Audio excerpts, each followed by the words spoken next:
दोस्तों, क्या आपने कभी सोचा है कि ये यूनिवर्स हमें हमेशा रोकता क्यों है? Why can't we have a machine that runs forever? Why is perfection literally forbidden by the laws of physics? आज हम बात करेंगे उस साइकिल की जो हमें आइडियल बनने का रास्ता तो दिखाती है, पर साथ ही ये भी बताती है कि रियलिटी में लिमिट्स क्या हैं। Welcome to the world of thermodynamics, the Carnot cycle, entropy and the second law. The ideal dream, the Carnot cycle.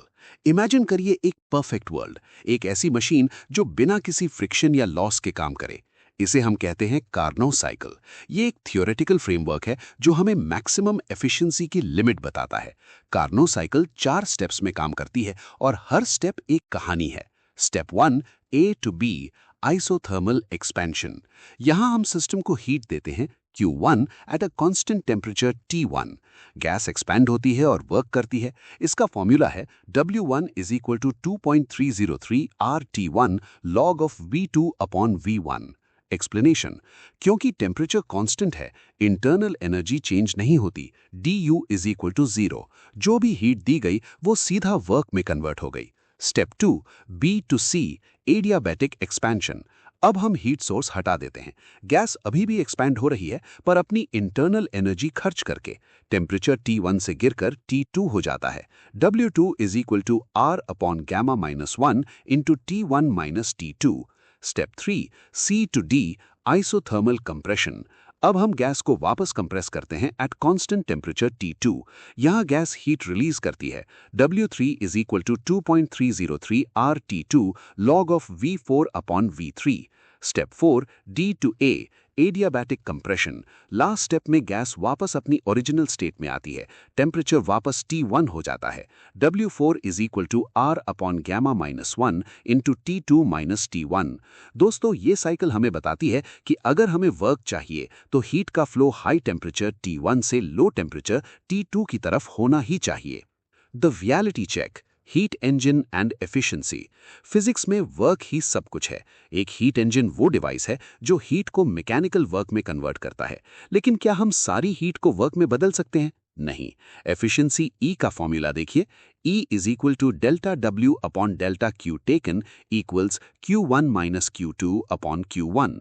इसका मतलब है E is equal to 1 minus Q2 upon Q1 is equal to 1 minus T2 upon T1। Deep insight, अगर हमें 100% efficiency चाहिए, E is equal to 1, तो T2 को absolute zero के होना पड़ेगा, जो कि प्रैक्टिकली इम्पॉसिबल है। फिजिक्स हमें साफ कह रही है कि लॉस तो होगा ही। रियल इंजन्स हो या आइडियल, एफिशिएंसी वर्किंग सब्सटेंस पर नहीं, सिर्फ टेम्परेचर लिमिट्स पर डिपेंड करती है। और अगर आप एफिशिएंसी बढ़ाना चाहते हैं तो सोर्स का टेम्परेचर बढ़ाने से बेहतर है कि सिंक का टेम्परेचर T2 कम किया जाए। Fighting nature, the refrigerator. अब बात करते हैं रेफ्रिजरेटर्स की। ये इंजन का बिल्कुल उल्टा काम करते हैं। इंजन हीट से वर्क निकालता है, रेफ्रिजरेटर वर्क करके हीट को कोल्ड बॉडी से निकालकर हॉट बॉडी में फेंकता है। इसका परफॉर्मेंस मेजर करने के लिए हम यूज करते हैं coefficient of performance K। K is equal to Q2 upon W equals Q2 upon Q1 minus Q2 equals T2 upon T1 minus T2। एक इंटरेस्टिंग रिलेशन जो अक्सर एग्जाम्स में पूछा जाता है, 1 minus E upon E is equal to K। The law of the universe, second law of thermodynamics. ये law physics का जज है। ये बताता है कि प्रोसेस किस डायरेक्शन में जाएगा। इसके दो बड़े स्टेटमेंट्स हैं। 1, केल्विन प्लैंक स्टेटमेंट। आप कोई ऐसा डिवाइस नहीं बना सकते जो टोटल हीट को 100% वर्क में कन्वर्ट कर दे। कुछ ना कुछ वेस्ट होगा ही। 2, क्लॉसियस स्टेटमेंट। हीट कभी भी अपने आप लोअर टेम्परेचर से हायर टेम्परेचर की तरफ नहीं जाएगी। आपको एक्सटर्नल वर्क करना ही पड़ेगा, जैसे रेफ्रिजरेटर में कंप्रेसर करता है। The master of chaos, entropy. अब आते हैं सबसे डीप कॉन्सेप्ट पर, एंट्रोपी। एंट्रोपी क्या है? It is the measure of disorder और randomness in a system. Universe हमेशा केओस की तरफ बढ़ रहा है। एंट्रोपी एक स्टेट फंक्शन है, यानी ये सिर्फ इनिशियल और फाइनल स्टेट पर डिपेंड करती है। इसका मैथमेटिकल फॉर्म है ds is equal to dq upon t। यहाँ 3 रूल्स ध्यान में रखिए। 1, अगर प्रोसेस इरिवर्सिबल है, जो कि असली दुनिया में होता है, तो delta S is greater than 0। 2, अगर प्रोसेस रिवर्सिबल है, आइडियल केस, तो delta S is equal to 0। 3, entropy of the universe or an isolated system can never be decreased. Entropy problem. चलिए एक प्रैक्टिकल प्रॉब्लम सॉल्व करते हैं जो sources में दी गई है। क्वेश्चन, एक mole ideal gas reversible isothermal expansion कर रही है from V1 to 2V1। Entropy change delta S क्या होगा? Solution step by step. 1. Formula है delta S is equal to integral dq upon t। 2. First law of thermodynamics से dq is equal to du plus pdv। 3. क्योंकि process isothermal है, temperature constant है, तो du is equal to 0। 4. इसलिए dq is equal to pdv। 5. Values put करते हैं, delta S is equal to integral pdv upon t।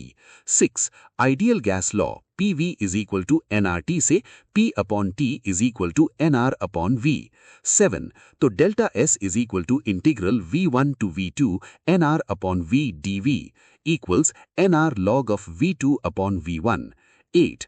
Given n is equal to 1 and V2 is equal to 2V1, तो delta S is equal to R log 2। Life भी thermodynamics जैसी है दोस्तों। आप कितनी भी एनर्जी लगाओ, 100% एफिशिएंसी नहीं मिल सकती। थोड़ा केओस, थोड़ी एंट्रोपी तो होगी ही, पर ब्यूटी इसी में है कि हम उस लिमिटेड एफिशिएंसी में भी कितना बेहतर वर्क कर सकते हैं। एंट्रोपी बढ़ रही है, वक्त निकल रहा है। Make sure your work counts. अगर ये डीप डाइव पसंद आया तो हिट दैट लाइक बटन। अगली बार मिलेंगे फिजिक्स के एक और राज के साथ। Stay curious.